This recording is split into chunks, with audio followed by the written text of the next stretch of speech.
Hello everyone, Shadow here, and welcome to another Elite Dangerous video. Today I have another update to my review of fleet carriers. I present to you my thoughts on fleet carriers, part 3. And just so you know, this video is meant to be a comprehensive review of carriers, so I may be rehashing some stuff that I covered in previous videos. Warning, capital class signature detected.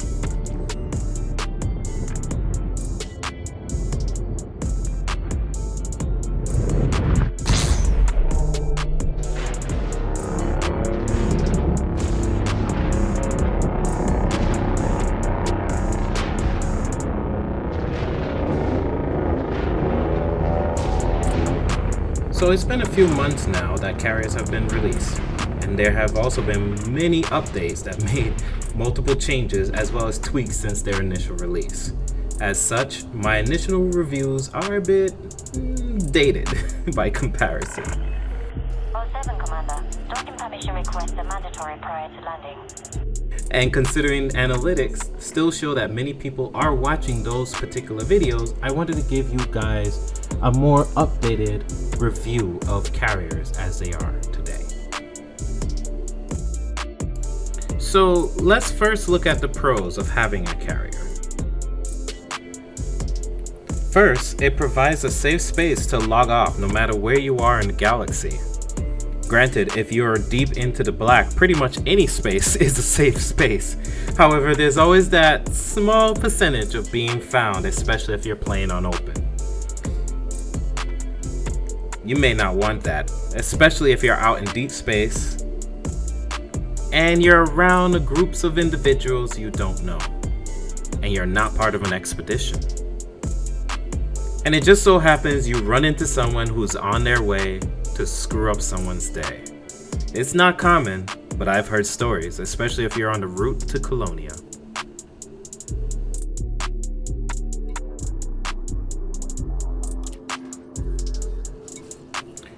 Second, carriers allow you to carry multiple ships into specific regions all at once. So take for example, you're visiting the Guardian ruins outside the bubble. Some of the ruins are located in hilly areas where large ships like anacondas are unable to land.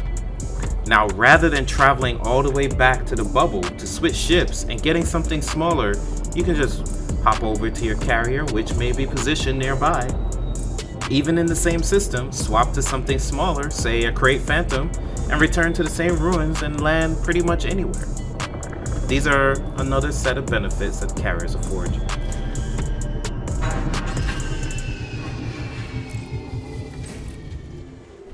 Third, like with moving groups of ships all out at once, carriers allow you to bring items such as outfittings with you. Everything you need, everything you will possibly ever need, and everything that you have can be stored on board. Need Guardian tech weapons? Sure, carry those along. Mining equipment? Sure, bring those along too. Want cabins for the ships that you have that do passenger missions? Bring those along as well. Suffice to say, the list goes on. Point 4. The ability to set up rudimentary trade harbors no matter where you are. Need tritium in a pinch? Sure, set up a buy order.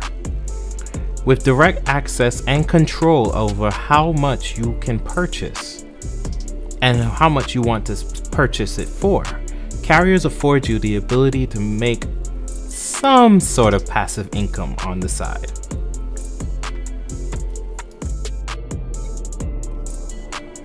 But I think the biggest and best reason for you to have a carrier, especially as an explorer, is universal cartographics.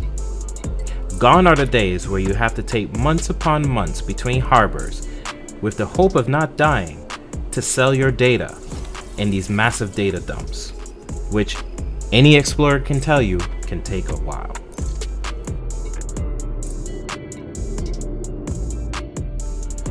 With carriers, you now have the ability to jump into any region and take your data back at any time that you want, rather than waiting for those massive data dumps.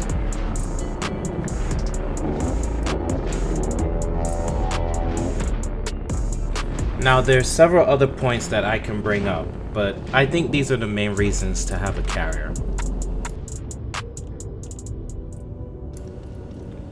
So with all that said, let's take a look at the cons.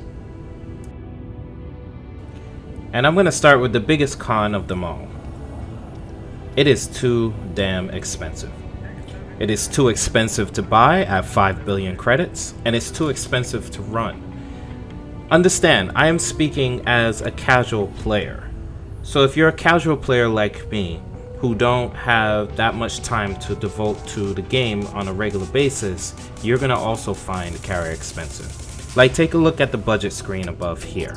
You can see that this carrier is costing me about 23 million per week to run. Now, for most of you, that may sound like chump change, but for me, that's a lot of money. I don't make 23 million in a typical week. I'll be lucky if I make half that, based on my playstyle, what I tend to do, which is exploring, among other things. So the fact that I can't easily raise the money to keep this carrier going is a big issue.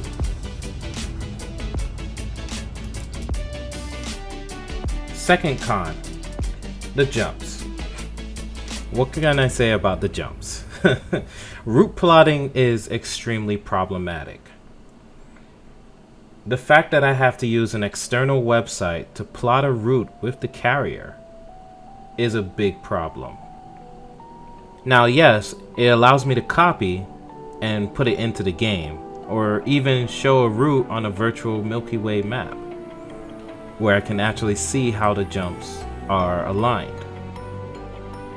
And it gives me other options so that I can rotate the map and even toggle the views from 2D to 3D and add some details to the map as well. But all of this is an external website, third party. It's very annoying to have to do this, because if you're a casual player who don't really play Elite with spreadsheets and websites to assist you, you're gonna find using a carrier being overly tedious. I mean, for those of you who are using Xbox and PlayStation, I don't know how you were able to do it with a carrier if you don't have a mouse or keyboard attachment to it. I mean, you do have to use spreadsheets and copy paste. I could just see how annoying that can be. And I really think that Frontier needs to look at including an in-game route plotting option for the carrier. Because as it stands, everything is out of range. Well, except for the next jump, that is. Point 3, transferring fuel. Now, as I mentioned in my previous videos, you have to use an external ship to transfer fuel from the carrier storage facility into the tritium bay. In other words, you need a ship to act as intermediary to move fuel from one part of the carrier to the other. Now, I don't know whose idea this was to come up with this kind of feature, but when you sit down and think about it, it's really not it really doesn't make sense. You should be able to access the internal cargo bay in the carrier management screen. Yes, you can keep the one on the inventory tab, sure, that could be a backup, but you should be able to log into the carrier and be able to see what is in internal storage. Not to mention the fact that if you run out of fuel in your tritium bay and let's just say you're already on your way to where you're jumping the carrier, where like has happened to me many a time, only to realize the carrier doesn't have enough fuel, so now you got to jump all the way back. Yes, you can blame me for not checking before I try to plot the jump to make sure that the carrier is actually jumping, but it's really annoying that you have to manually transfer fuel while docked at the carrier. If the carrier is on the other side of the galaxy, it's pretty much stuck there until you actually physically are present to be able to move the fuel from the internal storage bay to your ship, to the carrier. I just want to know whose bright idea this was. I don't expect to ever get an answer for this, but please change it, Frontier. Please change it. And on the note of changing it, I also have an idea. Just like how you can supercharge your FSD, you should be able to supercharge the carrier's FSD with a penalty on time to recharge as well as cost to hull repairs. Think about it. If the carrier now has the ability to jump 5, 6, 7,000 light years, you should be able to supercharge the FSD to be able to do that in one jump. But link it so that it has a time penalty in terms of how long it takes for the ship to recharge. Make it arithmetic, make it logarithmic. So take for example, a 500 light year jump, you would keep it the same, it takes 5 minutes to recharge. 1,000 light year jump, that takes, I don't know, let's say 30 minutes to recharge. A 5,000 light year jump, that takes a whole 2-3 days to recharge. Give it some sort of time penalty where we're able to do it, but it's gonna cost us. It's gonna cost us in hull repairs and it's gonna cost us in time. But it would make some interesting narrative elements in terms of jumping the carriers across the galaxy in a quote-unquote emergency jump. Something that you can do, but not necessarily will do at any moment, because it will cost. Now, another con is the fact that you cannot buy or sell items at the same time. Now, I mentioned this in a previous video, and as of the current patches, this is still the case. It makes it difficult to have a player-run market if you can't buy and sell items in the same location, even for a profit. It's weird that Frontier would choose to do that. Worse, you have to bulk buy items if you're choosing to sell outfitting and ships. And it makes it problematic because let's say you only want to sell Diamondback Explorers, or you only want to sell pulse lasers. You have to buy them in packages. And a lot of the packages is stuff that people don't want. And it makes it frustrating when you have a whole supply of stuff on board your carrier that you know is not going to move. Why would Frontier do this? It doesn't make any sense. Perfect case in point above. You can see that I have several items here which clearly none of them are going to get touched. Like class 1 sensors, class 2 sensors, class 3 sensors. Those things aren't going to get touched. I'm sorry. Like, who's going to buy those? Nobody. Now, the last con I'm going to discuss is probably not much of a con at all, but I will include it here. A lack of options in terms of customization. It really does bother me. I would like to customize the carrier just a little bit more. You know, with the pads, the colors of the pads, even the color of the lasers. It feels still a little generic for me, and I would like that each category of carrier tend to specialize more in particular things. Like, perfect example, I'm using the Nautilus. Let's have the Nautilus be more exploration focused. Give it abilities and boosters where the Nautilus carrier will allow the player to have a more exploratory feel, or sell more exploratory items, or I don't know, but just more uniqueness among the carriers rather than a replacement skin, because they're all essentially the same.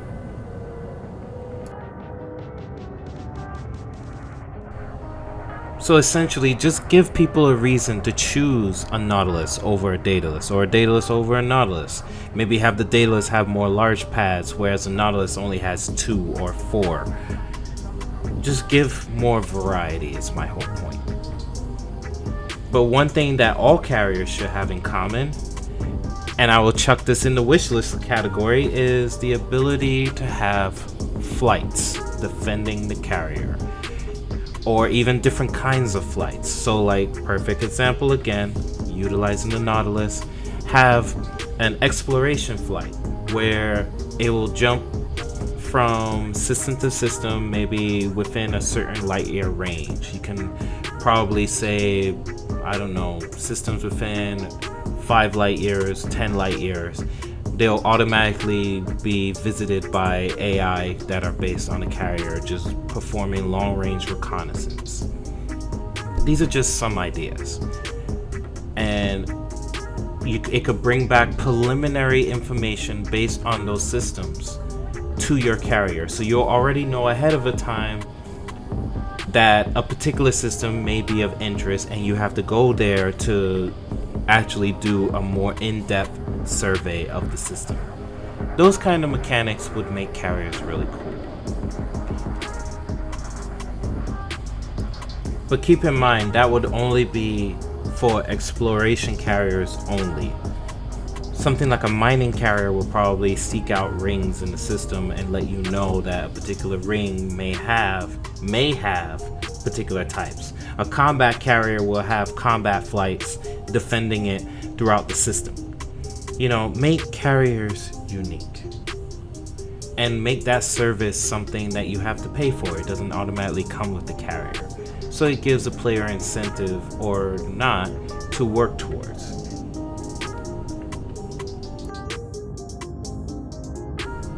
Another wish list item, I really do feel that carriers should bring with them the ability for you to make increased passive amounts of money.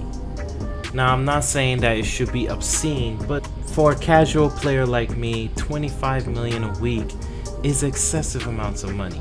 And I don't want to have to spend my only time raking up cash just to pay for a carrier that I may or may not be using that particular week. Now, I get it, there's checks and balances, but it really shouldn't be like that. Having a carrier should be an achievement within the game that allows you to generate some sort of income at a high cost, granted at a high cost, but enough for it to say, if you're using it, if you're actively using it, it will support itself, provided you're in an area where it can be actively used.